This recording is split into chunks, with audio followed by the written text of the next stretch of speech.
All right. Hello and good morning, everyone. My name is Ashley. I lead marketing at Intermark.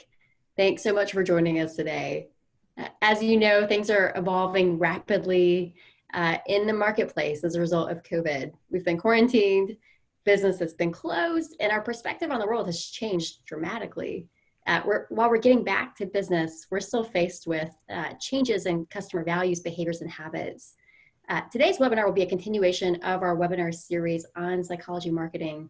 And we're going to address some key changes as a result of reopening, as well as offer you some new strategies for communicating with your customers right now to stay present. Our webinar speakers that you see here are from Intermark. We've got Jake McKenzie, Dr. David Bridwell, and Keith Otter. Jake McKenzie is the CEO of Intermark and is considered a national expert on psychology-driven marketing. He has a background in psychology and has helped shape successful brands like Toyota, Krispy Kreme, Progressive Insurance, and more. He's also an avid reader, outdoors enthusiast, and awesome dad to four. Dr. David Bridwell is a people scientist at Intermark by day, musician by night, who's interested in understanding how people are ultimately influenced and how they make decisions. At Intermark, he really helps to ensure our creative is informed by behavior science and uses applied psychology to help brands build deeper psychology connections with their customers. And finally, Keith Otter is our Chief Creative Officer here at Intermark. He is a former pro soccer player turned advertising creative who's worked at some of advertising's top agencies and has helped shape some of the world's biggest brands. Since arriving at Intermark from the UK, he's helped our agency gain recognition from Cannes Lion, One Show, Communication Arts, the Webby Awards, and among others. So before we kick things off, just please make note of a few house rules. First, please mute yourself during the presentation. Second, please share your questions with us in the Zoom QA chat function at the bottom. We're going to answer all questions at the end of the webinar. And last but not least, we'd of course love to hear from you after the webinar. So contact us with your questions, your thoughts. We'd love to help your company really adapt your marketing through psychology insights. Thank you, Ashley. Well, welcome back, everybody. Excited to be here. As my grandfather used to say, the only thing that stays the same is change, and that has proven true. We often talk about how remarkably consistent human psychology is and how little it changes. But over the last, 3 months, we have seen remarkable evolutions happen very rapidly. And we're in the middle of another one. And so we want to talk about that today and its implications for marketing. So a lot of good, rich content. We'll start with a brief overview of Intermark and who we are. As you have seen the prior webinars, you are familiar. Intermark is a behavioral sciences driven agency, the largest in the nation, really focused on psychology, behavioral economics, and sociology. We've had the privilege of working with some of the best brands in America and helping them evolve what they do to achieve better results and work with companies both large and small.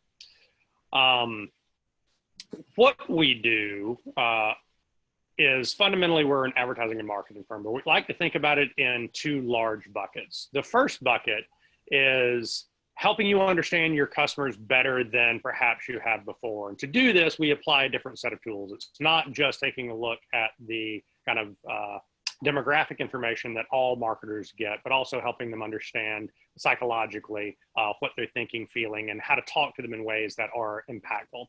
Then on the other side, we take that information, we put it into briefs so that our creative and media teams can have more psychologically powerful, outcome-driven, creative, and messaging. And the combination of the two helps us get better results is the upshot of all of this. So with that, let's dive in and talk about today's content.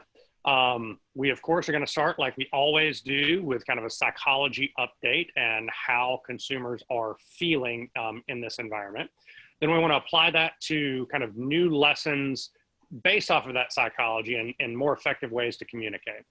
Then we want to address what is perhaps the most common question we have gotten over the last several months of all of this is really great. How do I apply it to my customer that buys my widgets or B2B or some variation of that? So at the end of today's presentation, we're going to walk through the kind of the process of which you can take and apply it to your own world.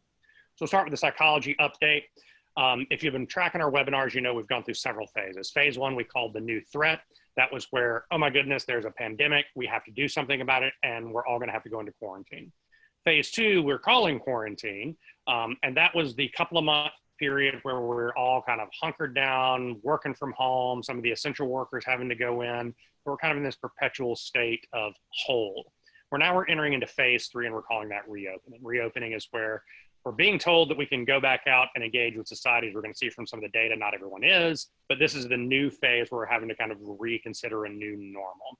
Now, it is important to note as we talk about this, these aren't discrete phases where there's no overlap. One bleeds into the other, and a lot of the psychology we talked about in phase one still applies. We're really going to focus on kind of some of the changes that are occurring from phase two to phase three.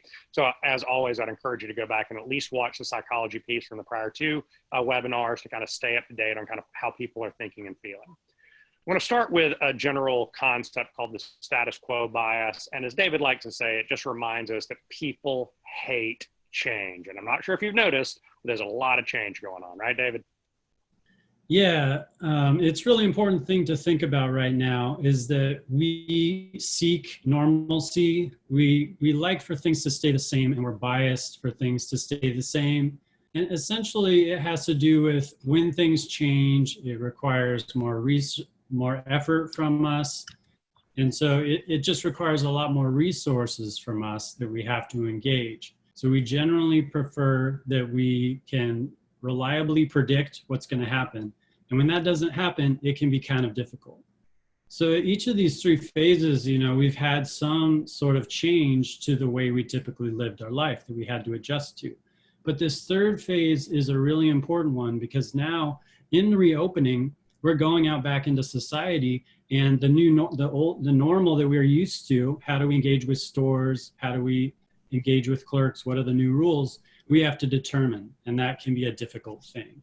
And it's not just about seeking normalcy and seeking the status quo. It's also a part of how we identify. So having things that are consistent and that we understand and can predict actually helps us have a sense of consistency with our own past self and contributes to our sense of identity. So in the very beginning, we see this sort of shift from flight to fight. In the beginning, we talked about the flight, this is a typical biological response to a threat, is you either flight, you hide and you run away, or you engage in fight and you confront. So in the very beginning, a lot of what we saw overlapped with this notion of flight. We went into our homes and closed the doors. We literally closed down businesses or closed businesses temporarily. We put up masks. We stayed 6 feet apart from each other. We were buying these glass barriers that try to separate people. And now that has been going on for quite a while, that phase. But we're starting to see a little bit more of this mentality of fight. So even just the initial headlines that popped up a few weeks ago, we saw headlines like this: an ice cream parlor that had to close because the employees were harassing the customers. And then another headline, somebody got into a fight over wearing masks.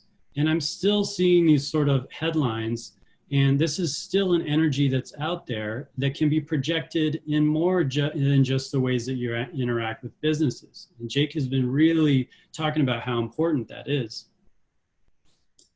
Yeah, as we shift into this fight phase response from a portion of society, it's important to remember, it's hard to fight against a virus. You can't see it, you don't know how to quantify it, et cetera. So we're turning our energy to everybody else. So you're beginning to see people get angry at politicians, angry at the government, angry at some businesses for asking them to do things like wear masks.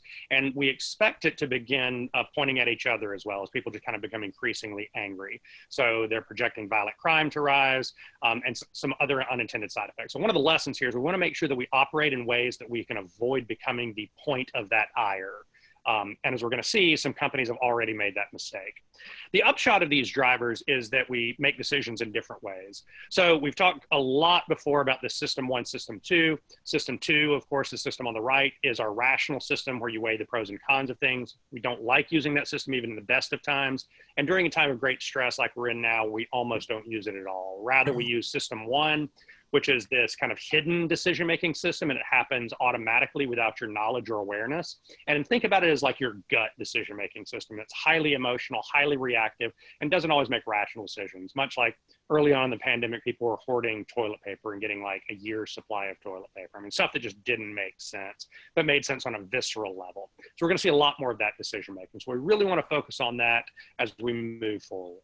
Yeah, and there's some evidence of that coming up already. If you look at some of the data, the notion that we're more likely to support continuing social distancing if somebody close to us had COVID-19, right? So this speaks to the importance of your own immediate experience, how this directly affects you. It's not so much about what are the statistics, what are the numbers, it's how does this impact my life directly? And that's part of the system one sort of quick decisions that we make that are less involved than comparing to the actual numbers and the statistics.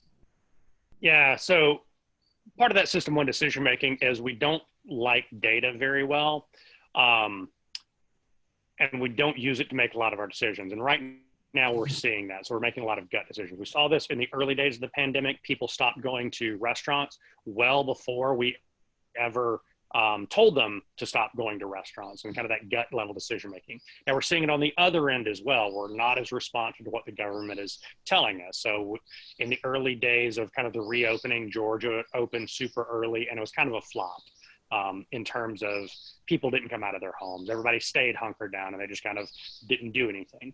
Now we're beginning to see an evolution of this. As David and his team tracked the data in the early days, people were still saying, no, I'm not going anywhere. I'm going to keep doing this. Although we're seeing a fairly rapid evolution of that data. And we're already seeing a shift to people saying, okay, I might consider going back out if the right circumstances are in place. And we expect that to evolve a little bit, but we still want to emphasize that people are still cautious and very hesitant about re-engaging. Yeah, and it depends on, where they're going out. The notion of live music and theater, that can be something that people will be more hesitant to compared to getting their haircuts and things that are more isolated, like going out in the park, these museums where you're more spread out, outdoor seating. So this is going to continue to evolve and continue to change. But one of the main factors that affects our psychological ability to get out there and get back into the world and to feel comfortable is sort of dealing with the recovery and the adjustment to this new situation. And I think this term ambiguous loss is a really helpful concept to think about here. And it's sort of like a way of thinking about grief. So I just want to take a step back and acknowledge that probably everybody who's watching this, I myself, we're feeling a complex range of emotions that are in part due to the issues with confronting our own health and the health of our family, as well as loss of social connections. And the particular form of grief that they have found psychologically that they call ambiguous loss relates to that uncertainty. So typically this happens when there's a missing person, or when you have a notion of your future and you lose that notion of what you had in mind for your future. And so this is a really difficult thing to deal with, and it is something that we have to adjust to as we get back out in society and we try to engage with these new brands and try to build up new habits that help form a new identity. Now, early on, we talked about the stress. Now we're shifting into a phase of anger and uncertainty and even grief over kind of the loss of what we considered our prior life. And I think we're all can relate to that a little bit. Now, in the early days, David predicted that we would be very open to changing our behaviors and ultimately our brand relationships. Because in prior times of this, up to 75% of people said that they would engage with a new brand. Well, that is being blown off the scale. We're now seeing over 90% of people have tried a new brand during the current pandemic. Now, part of that is obviously because you may not have been able to get the brand of bread or milk that you normally get, and you're just willing to take whatever. And a big part of it is we're open psychologically to trying new things and new experiences. And that has some major implications for how we go about. And it also presents a major risk for some of us that have entrenched businesses. So let's shift into how to communicate during this phase so that we can get better outcomes. So we'll start with one of my personal favorites, and that is recommendation number 1, to take advantage of this concept called nostalgia. Now, I know you know what nostalgia is. It has to do with the feelings that things used to be better than they currently are. And it has to do with our perception of what the world is like, and it really helps ground us. But it's based off of this weird notion of how we remember things. So we visit positive memories far more frequently than we revisit negative memories. So I love thinking about the time I hit a home run in Little League, and I try not to think about the time I put my car into the ditch when I was 16. And so I have a stronger relationship with a Little League home run. And that leads us to have positive emotions with this concept of nostalgia. When we think back, we have very strong positive emotions. It helps us think about who we think we are. So lots of companies have been able to tie into this, and it's a great way to generate positive emotions, particularly during a time of change, because we're hearkening back to a point of stability. We've seen TV shows like Parks and Recreation did kind of a follow-up live show, super popular. The show has been off the air for a few years, and it was kind of that hearkening back to the time when everything felt better, and this is a good way to tap into it. And we're seeing a lot of other places where companies are beginning to tap into some concepts of nostalgia. And Keith and his team have come across some outstanding examples. And now, if you cast your memory way back to the start of the year in the Super Bowl, I know it seems like a long time ago now, all those hot, sweaty, sweary people all tightly cram-packed together like sardines in a stadium. Oh, the good old days. Well, Jeep debuted a commercial that featured Bill Murray reliving his role in Groundhog Day. Anyway, you get the idea. Well, anyway, back then it was a big hit. Well, now they've done something super smart. They've recut it, repurposed it, and made it even more relevant for today's audience. This is a movie we all grew up with, remember. We loved it, we can relate to it, and we have a lot of fond memories built around it. So drawing upon this nostalgia, when we watch this ad, we get a great feeling of comfort, security, and stability. These things that we're all craving right now. Let's take a look.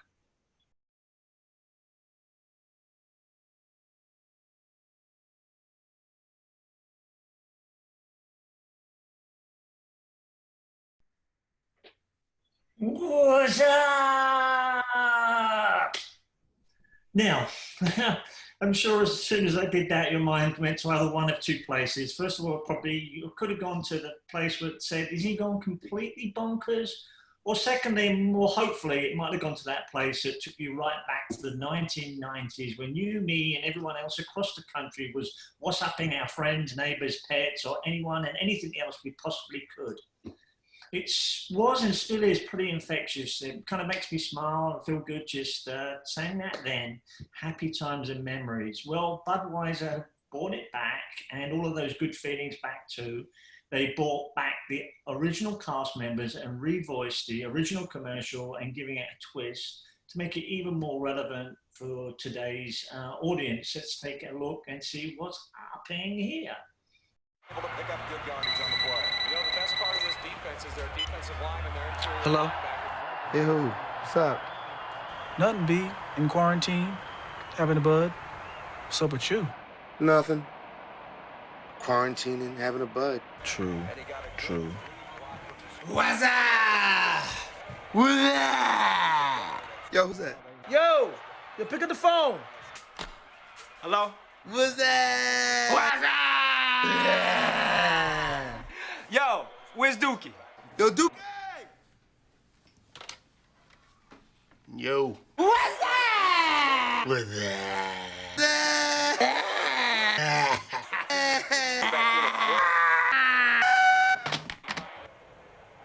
So you okay, B? I'm good, B. Just quarantining, having a bud. Thanks for checking in.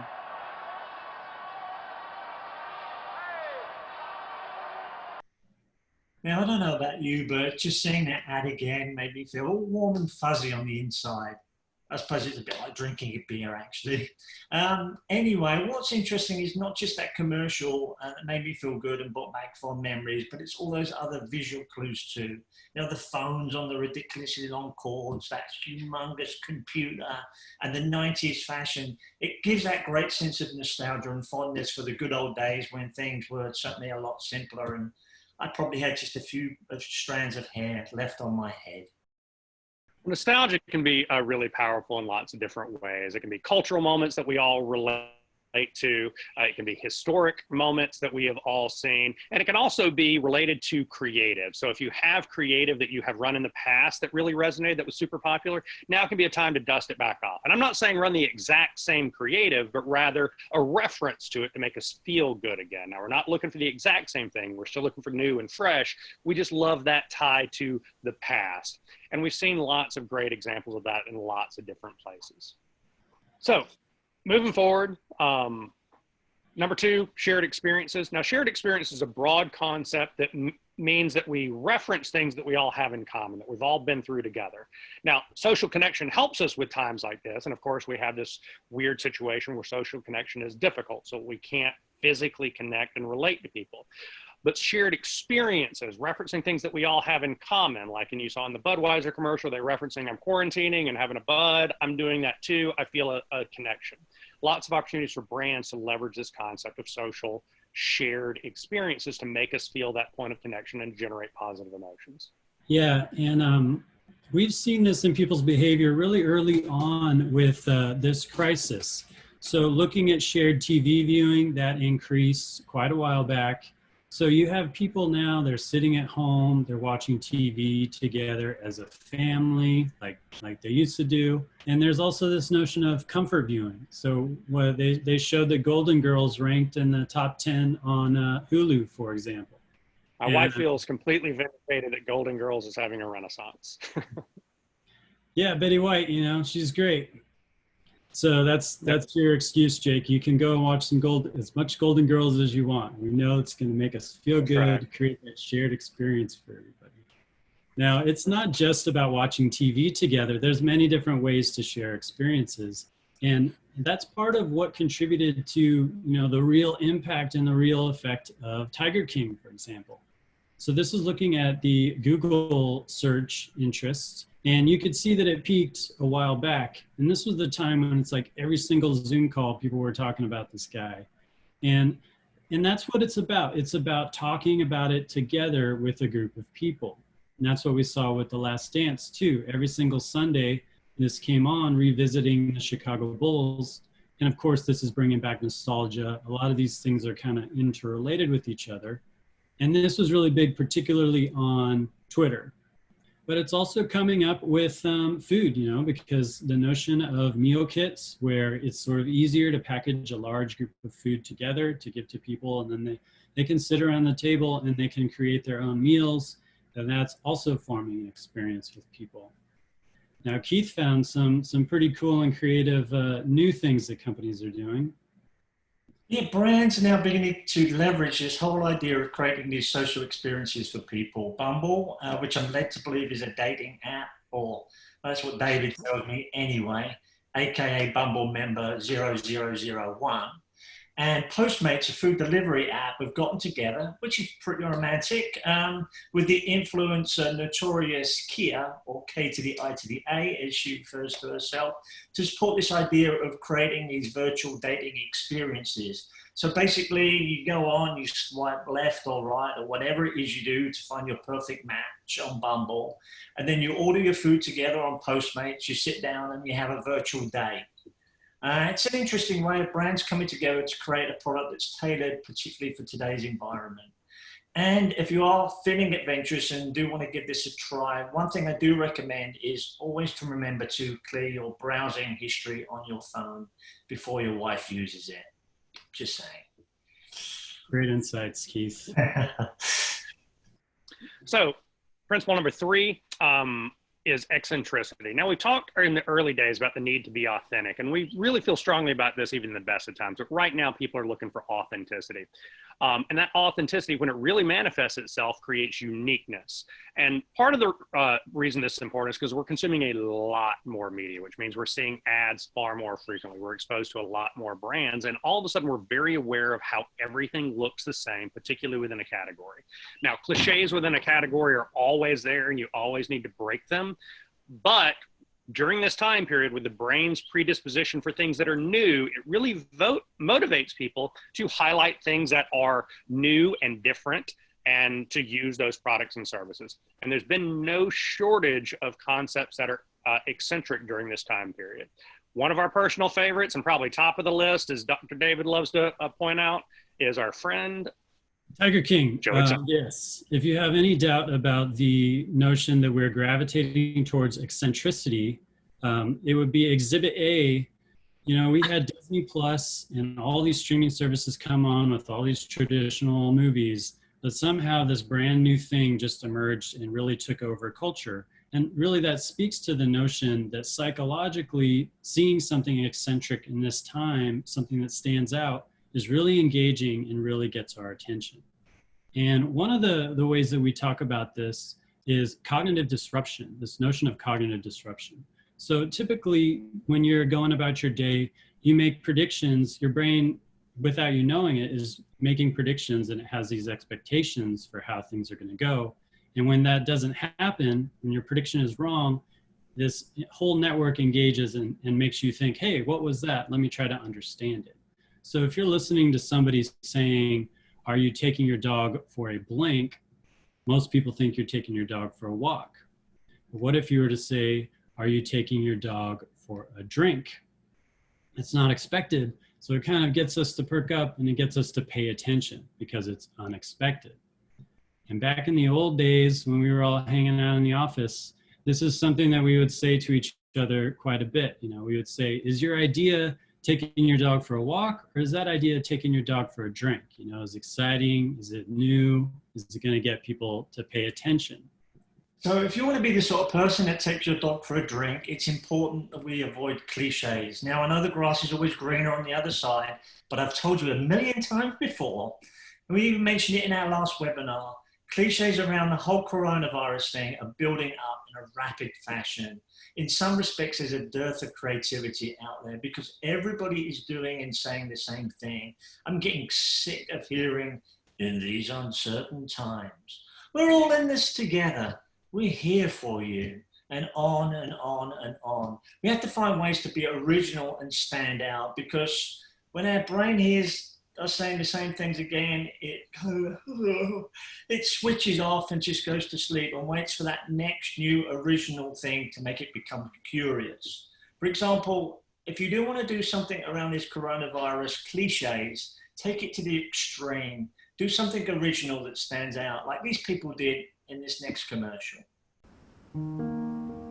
In these uncertain times, the only thing we can be certain about is how uncertain we all really are. Very uncertain. One thing we are certain about is we all certainly could use a beer. And you can certainly pick some up with our no-touch drive-thru. No touching. Just go to ponysaurusbrewing.com and order yours online today for pickup. We'll put it right next to the junk in your truck. That's awkward. Ponysaurus Brewing. The beer would drink if beer could drink beer. So as you can see, eccentric ads and people stand out and get our attention, as demonstrated by that last commercial and our friend the Tiger King. Another character I would say is eccentric and does things a little bit differently is someone I get mistaken a lot for is Mr. Ryan Reynolds. He's authentic, funny, and has a unique sense of humor, which he fully embraces here in this next commercial for a company that he's now part owner of, Mint Mobile. Hey there, it's Ryan Reynolds, new owner of Mint Mobile. A few weeks ago, we were in the middle of shooting an epic first commercial. Let's take a look. Introducing. That's as far as we got before. So instead of using the magic of film, I'm gonna use the magic of slides. Let's go to screen share. Okay. Nope, that's not it. Here we go. Mint Mobile is premium wireless service that you can get for just $15 a month. That's the Mint Fox. Still not sure about him. That's right, you can save hundreds of dollars a year, according to math. I know, it's hard to believe, but so are the plots of like 60% of my films. Pretty sure this guy would approve. And because he's public domain, we can say that without any fear of legal action. Every presentation needs next steps. Here are mine. The next slide is a thank you slide with a mint field background. There are actually like 45 more. And here's a puppy. I just thought she was cute. Let's see what else we got here. You are a total. Nope. I am so That's the stuff. proud of you. Hey, Mummy. I wonder how she's doing. Right, Mother's Day. That's good stuff.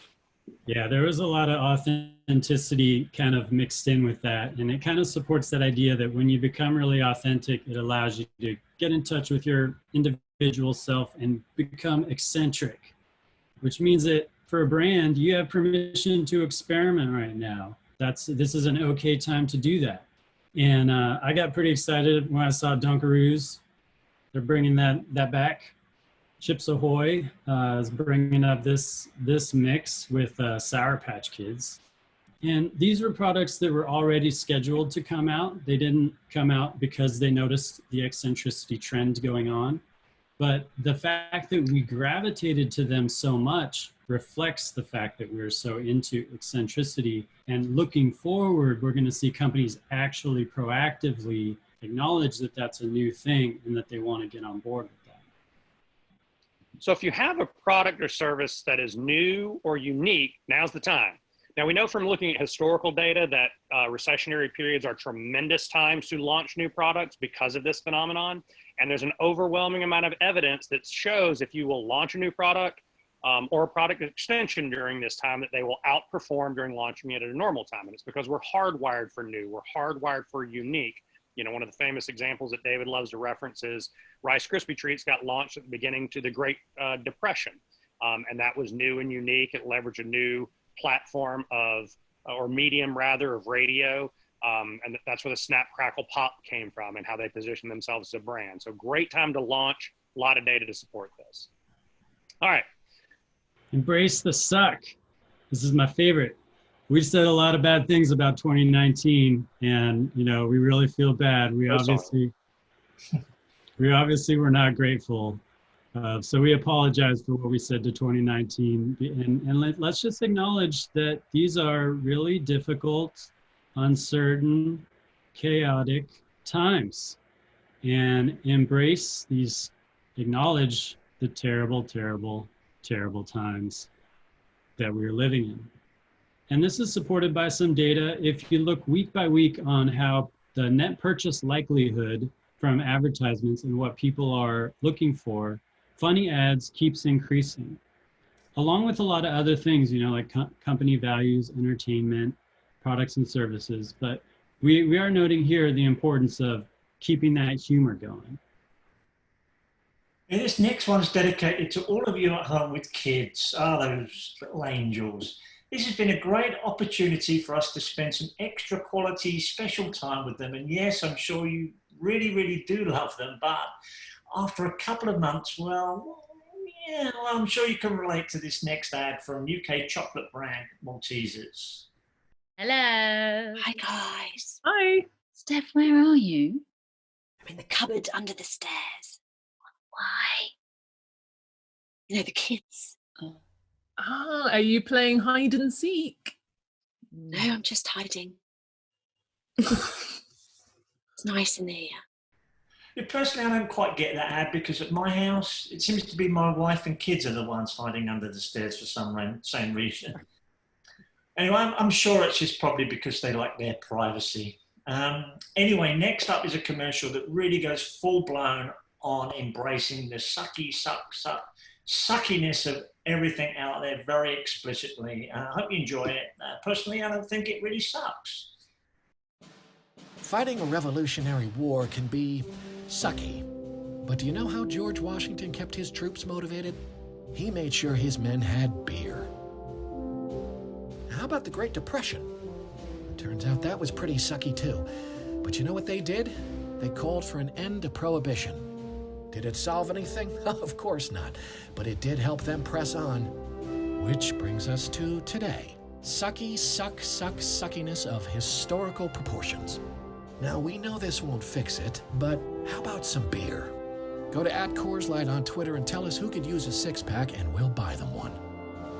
Because if history's taught us anything, it's that sometimes we could all just use a beer. I notice that's the third beer ad you've slipped in here, David. Am I to assume that your recycle bin is bursting at the seams these days? Yeah, I mean, it's true. We can all use a beer. The secondary message behind this. It's actually his third beer of the day as well, so. So quick recap, great ways to communicate that resonate currently. Nostalgia, taking advantage of shared experiences, leaning into humor, and really being authentic and unique, maybe a good word for you to embrace. And then just referencing how terrible these times are, because all those are great ways to dip into the emotional reservoir people are eager to express. But there are a number of other principles that we need to keep in mind that are not necessarily related to our creative content that we want to talk about. So let's shift over into those. And it starts with this concept that we're all super cautious. We're being told to leave the house, but we're still uncertain. We're still worried about getting coronavirus. We're still very worried about the economic situations. And that's got us into a different frame of mind, that we're looking for different types of communications, sometimes in ads, but sometimes also external.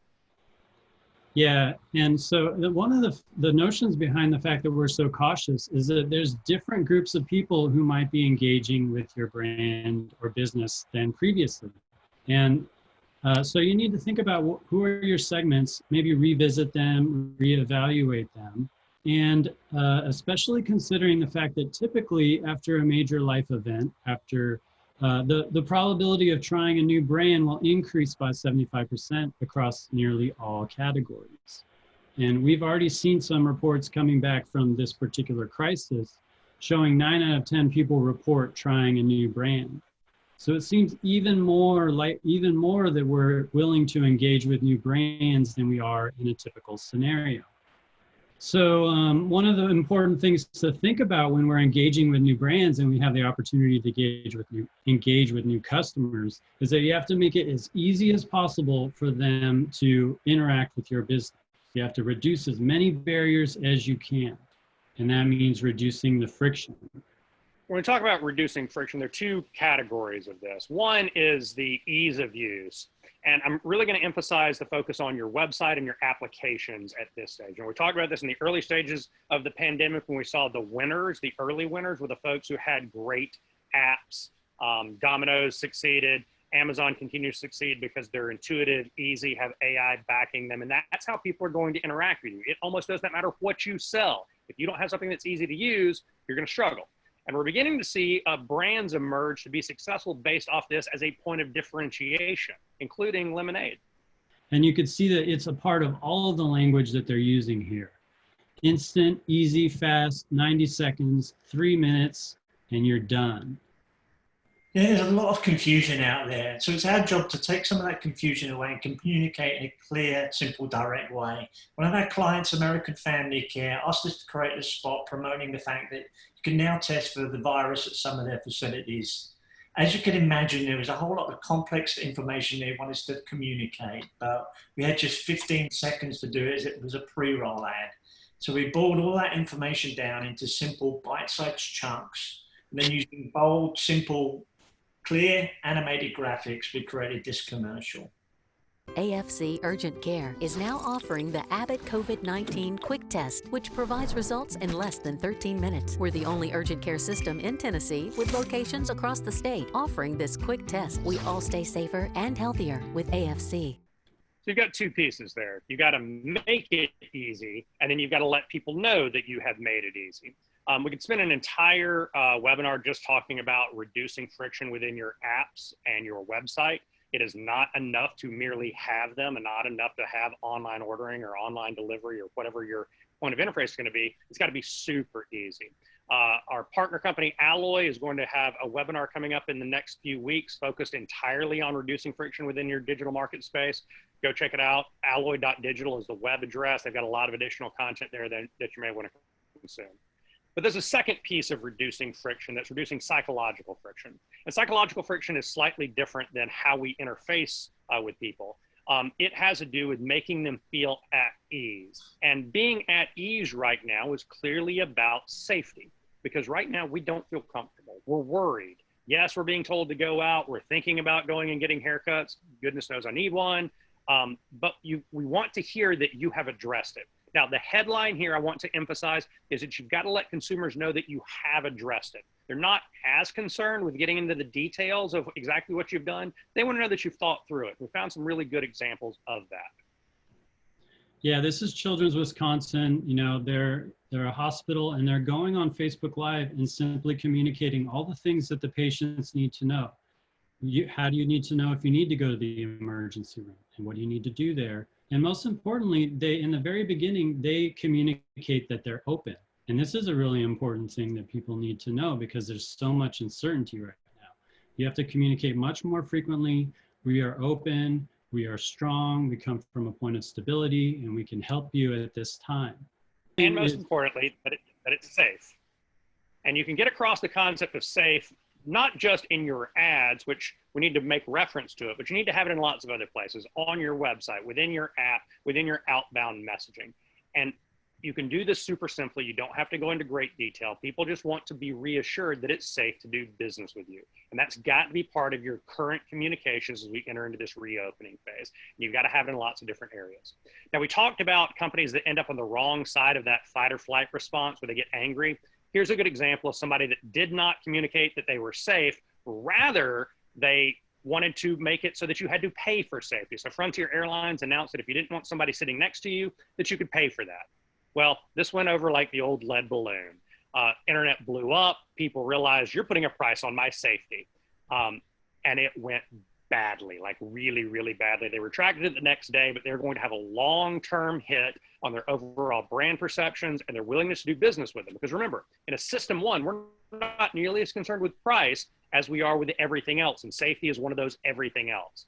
Now, if you do this well, you can get a PR lift from it because it's such a powerful concept. For instance, when NetBlue originally launched or announced that they were going to require people to wear masks on airplane, they got national coverage. Most of the major media outlets covered this. So don't forget PR. I know if you're listening to this call, you're likely in charge of paid media. PR is a very powerful tool that's in your arsenal, and things like this are PR worthy. Let the press know how the public can engage with you moving forward. They're happy to cover it. They're looking for content related to this that has a positive spin. So not to be discounted. Yeah, and the important thing is that, you know, maybe they can't go out and do everything they want to do right now, but as long as you're in their minds and you're in front of them while they're starting to think about what they're going to do and while they're starting to make their plans, that's something that you can think about right now. So if you look at the data, you know, this is the thing that people are looking forward to. They're looking to spend time with friends and family. They're looking forward to going back out to restaurants.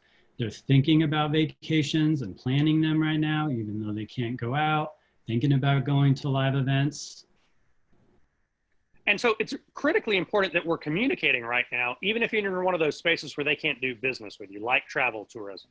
So we've shown this slide a number of times that if you go dark and stop communicating, it will take you on average 5 years to fully recover. And it's because of this phenomenon. People are making decisions of purchases and intent today, even if they can't execute them. Last night, my wife and I spent a big part of the evening discussing where we're going to take our next trip as soon as we can. So now's the time to be pulling people in, to get them to your website, to do the planning, to think about where they're going to do business. So stay present, critically important. So I want to shift into the last phase, and that's answering how do I apply this to my customer? How do I get better psychological insights against my customers? So I'm going to walk you through how we do it at Intermark. So we start broadly with a lot of the same things that you look at. And we start with this notion that people aren't rational. Now, you've all had an economics course. You've probably seen the price demand curve and being told that price is all that matters. And that treats us as if we're Mr. Spock and we're super rational. And we are not. And I think everybody's aware of that right now. So we've got to be system one focused. So as we start gathering data, we begin focusing on the things that you normally get so that we can apply them to system one. And we start by looking at demographic information. So demographic information are all the things that you normally have, like age, etc. But we want to apply additional information, such as the current values of our consumers. What matters to them? How are they currently operating? How they currently make decisions? What are their motivations? What's going to get them out of the house? What's going to get them to engage? And how do they derive meaning in life currently? Because all these have implications for the language that you choose, the imagery that we use, and fundamentally how we talk to them. So how we get at that information is we start looking at broadly a concept that we call mind mapping. And it starts with a lot of the standard measures that you have, the demographic information. You know, we're looking at moms age 24 to 34, et cetera, household income, here are the behaviors that they have.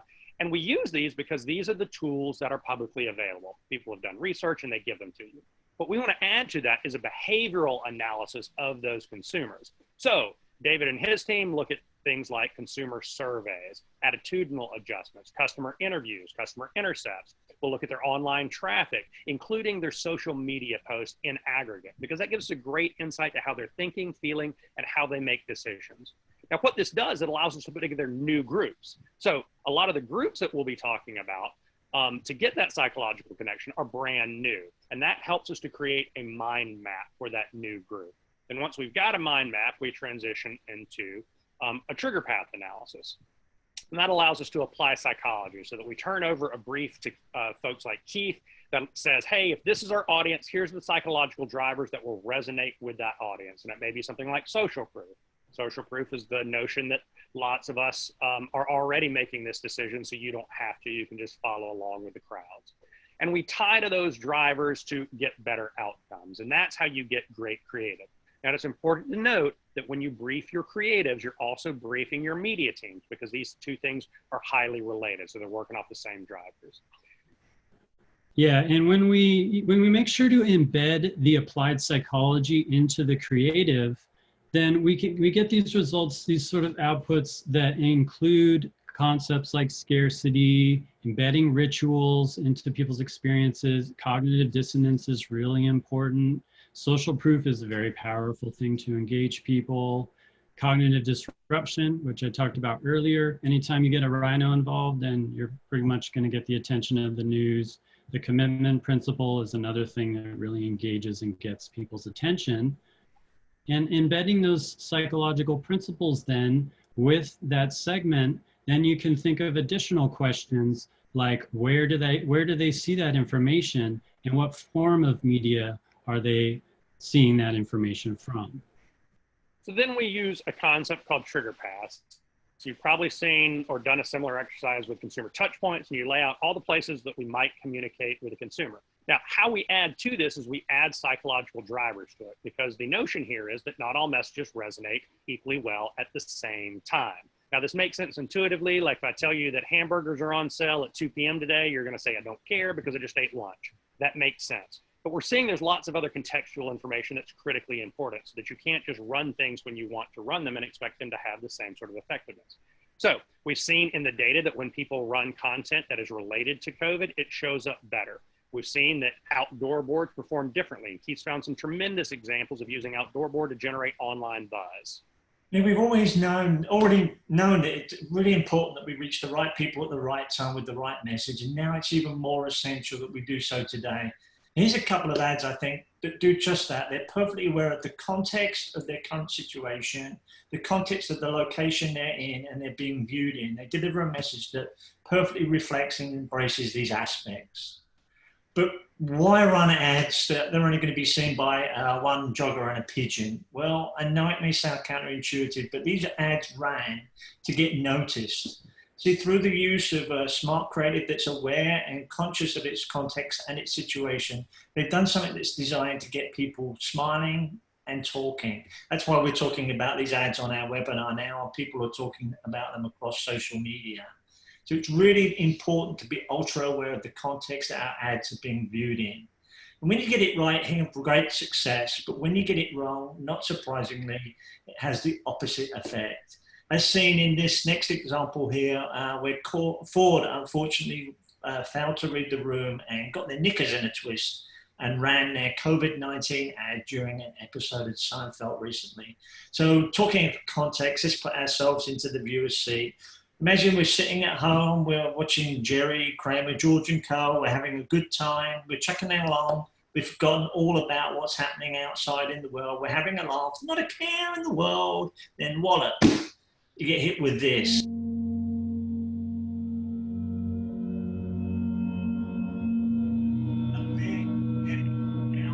Somber ad. Suddenly you remember that we're living in the middle of a global pandemic. The weight of the world is suddenly back on your shoulders. And then Seinfeld's back up and running, and you're like, whoa, what just happened there? It's hardly surprising, but this damaged the brand, and it could have been easily avoided. In fact, Ford Ad's pretty good. It has a powerful, meaningful message, and it would resonate well if it was just shown in the right context. So I have a message for you, Ford Media Buying Department, no suit for you. So context matters. I know that makes sense conceptually, but you got to look at it at a granular level. Keep those two things integrated, working off the same brief. So we've talked about the updated psychology of where we are in a reopening period. We've talked about how to communicate and how to apply it to my customer. Quick recap, since we're nearing the end and we'll hopefully have time for a couple of questions. How to communicate. There were a few great principles, including nostalgia, taking advantage of shared experiences, being unique and eccentric, leveraging humor, as we've talked about repeatedly, and just referencing that shared experience of how terrible this is. All those things help generate emotions. Handful of other principles to take advantage of in your ongoing communications and major takeaways. Don't go silent. Doesn't matter what you sell. Even if you're in travel and tourism, you got to communicate right now. Be clear about your role. Reduce that cognitive friction, both in terms of your apps, but also letting people know that it is safe to do business with you. And then make sure that you've got a strong psychological connection to your specific product and service. This is how you do well during these time periods. And as we repeated, if you do this well, you can come out of this much stronger than you went into it, at least in terms of your competition, so that you can grow your share of voice and your market share. All right, we've covered a lot of content. A lot more content on our website and our YouTube page. I'm sure some of you will have questions that we may not be able to get to. If you would like to talk more about your business specifically, please reach out directly to Ashley and we'll schedule some time to talk about your business. If you've got questions about today's content, send me an email and we're happy to address it. I see that we've got a couple of questions today that I want to go ahead and address. The first question was, any suggestions on the authentic and eccentric points for more conservative and regulated businesses like banks? Outstanding question. This is one of the areas that we get lots of questions and even pushback on. The more conservative the industry, the more it is likely that we have an abundant level of cliches within that space. And this is true even in the best of times, and it's more true currently. And what it does, it emphasizes and accentuates the opportunity if we are willing to be unique, even to the point of eccentricity. Now, we may not be able to be fully eccentric in a conservative space like banks, but we absolutely can be unique. And as we look back at historic examples within the banking industry or within insurance or other kind of traditionally conservative spaces, we find that people that are willing to push the creative envelope a little bit and to be authentic, to be unique, to say something different, can perform particularly well. So take this principle. It applies even more in spaces that have a high level of cliches, and banking is a good example of that. Question was, can you please share some ways that service businesses can communicate? So service businesses are going to follow all the same rules as everything else. Even if you are in the B2B space, treat people like they're consumers, because they are. They're still going through the same psychological drivers that we're all going through. They still have the same needs that we all have, even if we're selling something different. The service-based businesses are going to follow the same sort of models. Use humor. Talk about your product and service as it relates to the specific individual. Talk about the current times. Leverage shared experiences. So your messages will change slightly via consumer packaged good, for instance, but you're still going to leverage all the same types of concepts that we've talked about today and prior. So last quick question was about the return to normalcy. Do we expect people to continue buying alcohol? Do we expect people to go back into gyms, et cetera? And we've talked about this a lot.